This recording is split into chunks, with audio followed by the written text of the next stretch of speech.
नमस्कार, मेरा नाम है ईशा भंडारी और आप देख रहे हैं वोकल न्यूज। सुप्रीम कोर्ट को 5 जजों वाली बेंच ने आर्थिक रूप से कमजोर सामान्य वर्ग के लोगों के पक्ष में फैसला सुनाते हुए कहा है कि 10% के आरक्षण को जारी रखा जाए। 5 जजों की बेंच में यह फैसला 3:2 के बहुमत के साथ आया है। चीफ जस्टिस यूयू ललित ने कहा कि ईडब्ल्यूएस आरक्षण को चुनौती देने वाली याचिकाओं पर 4 विभिन्न फैसले हैं। न्यायमूर्ति दिनेश माहेश्वरी ने अपना निर्णय पढ़ते हुए कहा कि 103वें संविधान संशोधन को संविधान के मूल ढांचे का उल्लंघन करने वाला नहीं कहा जा सकता। न्यायमूर्ति बेला एम त्रिवेदी ने कहा कि 103वें संविधान संशोधन को भेदभाव के आधार पर रद्द नहीं किया जा सकता। न्यायमूर्ति जेबी परिदावाला ने विचारों से सहमति जताई और संशोधन की वैधता को बरकरार रखा। न्यायमूर्ति एस रविंद्र भट्ट ने अपना अल्पनाक का विचार व्यक्त करते हुए ईडब्ल्यूएस आरक्षण संबंधी संविधान संशोधन पर असहमति जताई और उसे रद्द कर दिया। प्रधान न्यायाधीश ललित ने न्यायमूर्ति भट्ट के विचार से सहमति व्यक्त की। 31 जनवरी 2019 को केंद्र सरकार की तरफ से ईडब्ल्यूएस को लागू करने की घोषणा की गई।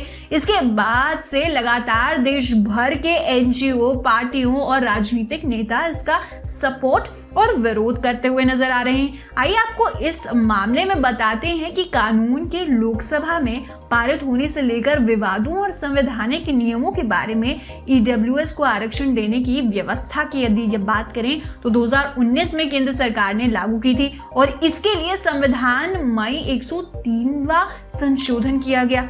इस संशोधन के जरिए संविधान के अनुच्छेद 15 और 16 के खंड 6 में आर्थिक रूप से कमजोर सामान्य वर्ग को आरक्षण देने का प्रावधान किया गया है। जी बिल्कुल सही सुना आपने।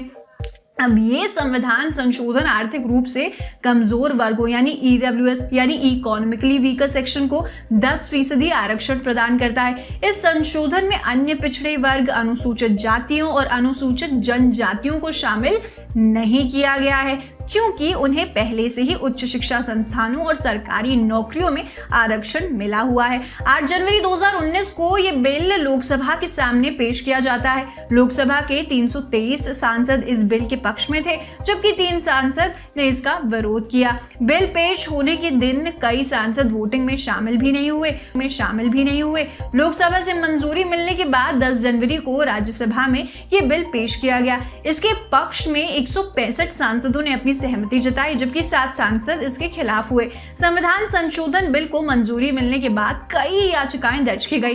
तमिलनाडु की सत्तारूढ़ पार्टी डीएमके समेत कई याचिकाकर्ताओं ने इसके खिलाफ सुप्रीम कोर्ट में चुनौती दी। याचिकाकर्ताओं ने इसे संविधान के खिलाफ बताया। आरक्षण लागू होने के बाद एनजीओ, जनहित अभियान एंड यूथ फॉर इक्वालिटी और अन्य द्वारा एक याचिका दायर की गई थी ये तय करने के लिए कि क्या 10% ईडब्ल्यूएस आरक्षण ने 50% सीलिंग कैप का उल्लंघन किया है। याचिका से पूछा गया कि क्या ईडब्ल्यूएस के तहत आर्थिक पिछड़ापन के आधार पर सरकारी नौकरियां और शैक्षणिक संस्थानों में आरक्षण देना ही एकमात्र मानदंड हो सकता है। इसके बाद 2022 में संविधान पीठ का गठन हुआ और इसके बाद 13 और 14 सितंबर को chief justice U U Lalit, justice Dinesh Maheshwari, justice Ravindra Bhatt, justice Bela M Trivedi और जस्टिस जेबी पाद्रीवाला की संविधान पीठ ने सुनवाई शुरू कर दी।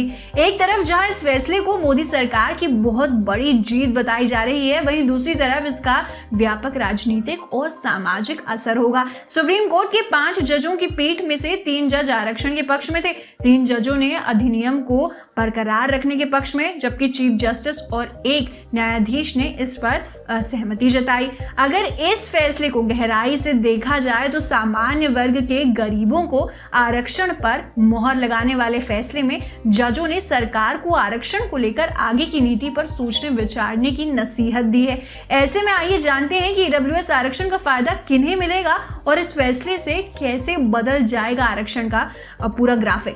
याचिकाकर्ताओं ने कई मुद्दों को लेकर सुप्रीम कोर्ट में याचिका दायर की लेकिन कोर्ट ने 3 मुद्दों को उचित बताते हुए सामान्य सुनवाई शुरू करने का फैसला लिया। क्या राज्यों को आर्थिक मानदंडों के आधार पर ईडब्ल्यूएस आरक्षण संशोधन का अधिकार संविधान के मूल ढांचे का उल्लंघन कहा जा सकता है? क्या निजी और सहायता प्राप्त संस्थानों में प्रवेश के बारे में राज्य को विशेष प्रावधान करने की अनुमति देकर संशोधन को संविधान के मूल ढांचे का उल्लंघन करने वाला कहा जा सकता है? क्या SEBC, OBC, SC, ST को EWS आरक्षण के दायरे से बाहर करने में संशोधन को संविधान के मूल ढांचे का उल्लंघन कहा जा सकता है? ये 3 प्रश्न आपके सामने मैंने रखे और यही 3 प्रश्न सिलेक्ट हुए थे। याचिकाकर्ताओं ने तर्क किया कि कोई व्यक्ति आर्थिक रूप से कमजोर वर्ग यानी EWS से संबंधित है या नहीं, ये निर्धारित करने के लिए 8 लाख रुपए की सालाना पारिवारिक आय की सीमा साफ तौर पर अजीबोगरीब है। अगर NSO की उपभोक्ता व्यवसाय सर्वेक्षणों की रिपोर्ट का भरोसा किया जाए तो ज्यादातर लोग EWS की श्रेणी में आ जाएंगे। इससे गरीब समुदाय के विशेष लाभ नहीं मिल पाएगा जो असलियत में गरीब हैं।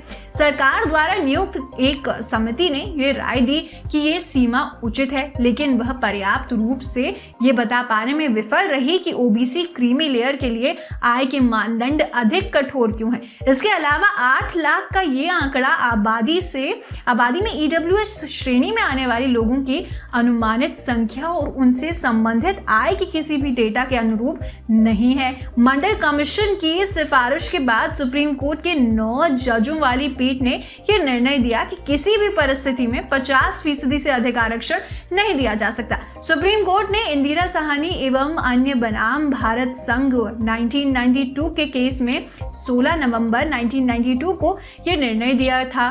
हालांकि निर्णय में कहा गया कि असाधारण परिस्थिति यानी एक्सेप्शनल सर्कमस्टेंसेस में आरक्षण की सीमा में वृद्धि की जा सकती है, लेकिन इसके साथ ही सुप्रीम कोर्ट ने असाधारण परिस्थिति की कोई सीमा निर्धारित नहीं की थी।